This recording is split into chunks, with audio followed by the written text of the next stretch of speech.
Bismillahirrahmanirrahim. Assalamualaikum warahmatullahi wabarakatuh.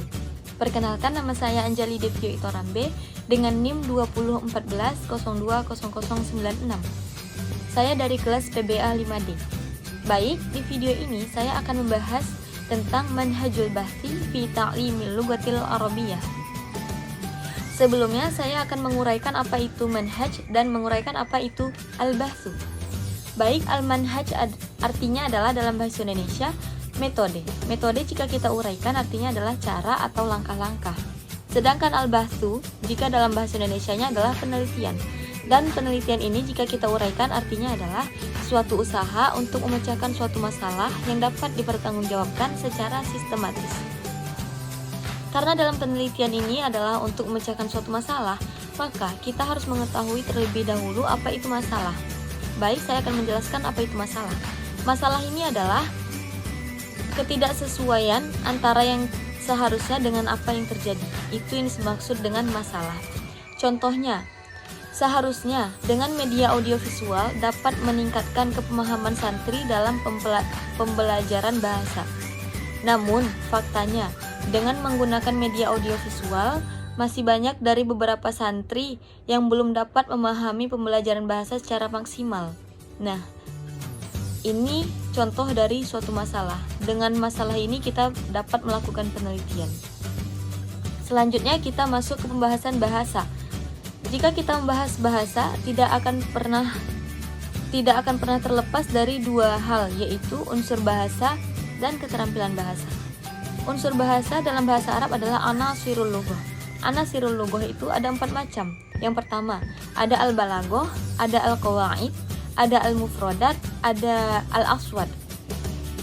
Al-balaghah ini sudah termasuk ke dalam al-qawaid. Dan al-qawaid ini ada 2 macam, yaitu an-nahwu dan as-sarf. Ini pembagian dari unsur bahasa atau anasirul lughah. Selanjutnya, pembagian dari keterampilan bahasa atau maharatil lughah. Keterampilan bahasa ini ada 4 macam, yaitu maharatul kitabah, maharatul qiraah, maharatul kalam, dan maharatul istima'. Maharatul kitabah adalah keterampilan menulis. Maharatul qiraah adalah keterampilan membaca. Maharatul kalam adalah keterampilan berbicara, dan maharatul istima' adalah keterampilan mendengar. Jika kita mempelajari bahasa, kita tidak boleh lupa dengan keterampilan bahasa ini dan unsur-unsur bahasa. Karena itu tidak pernah terlepas dari pembelajaran bahasa.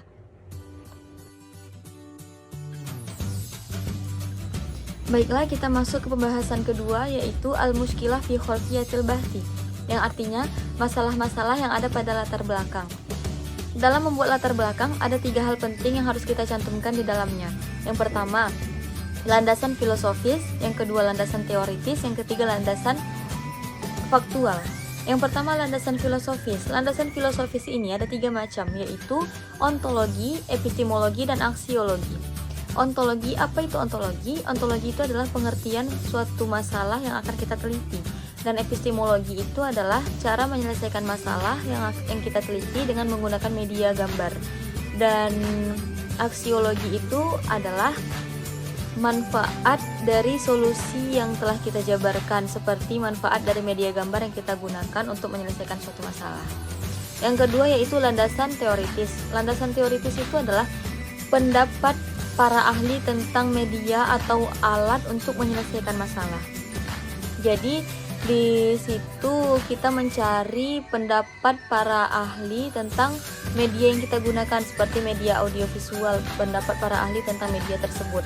Yang ketiga, landasan faktual. Landasan faktual ini adalah menjabarkan terkait fakta-fakta yang ada di lapangan.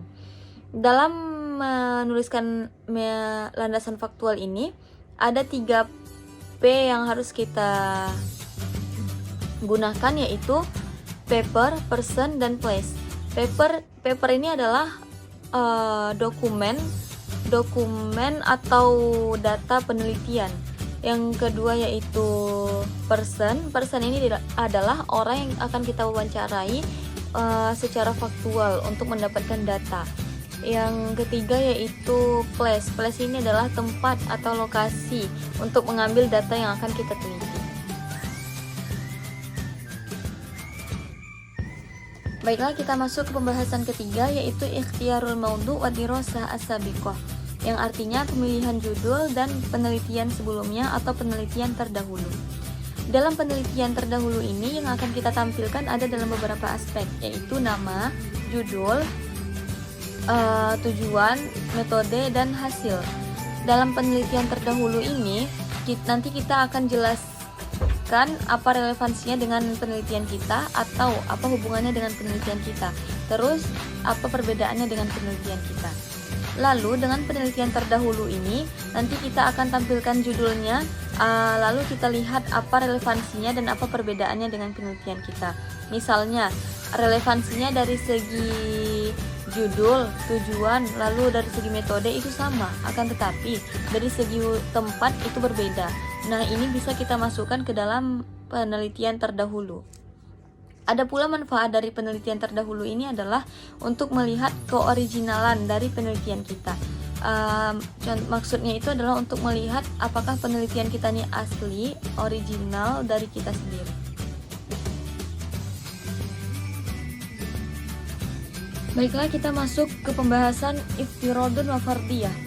Iftirodun wa fardiyah ini artinya adalah asumsi dan hipotesis. Asumsi, apa itu asumsi? Asumsi adalah semua kebenaran yang dapat diuji dari hasil percobaan atau hasil penelitian.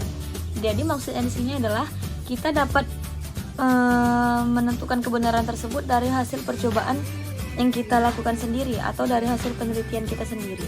Yang kedua yaitu hipotesis. Apa itu hipotesis? Hipotesis adalah suatu kesimpulan sementara atau dugaan yang bersifat logis yang kita dapatkan dari penelitian terdahulu yang di dalamnya mencakup 5 hal penting, yaitu yang tadi kita bahas, yaitu nama, judul, tujuan, metode, dan hasil. Baiklah, sekian penjelasan materi dari saya. Lebih kurangnya mohon maaf. Terima kasih. Wassalamualaikum warahmatullahi wabarakatuh.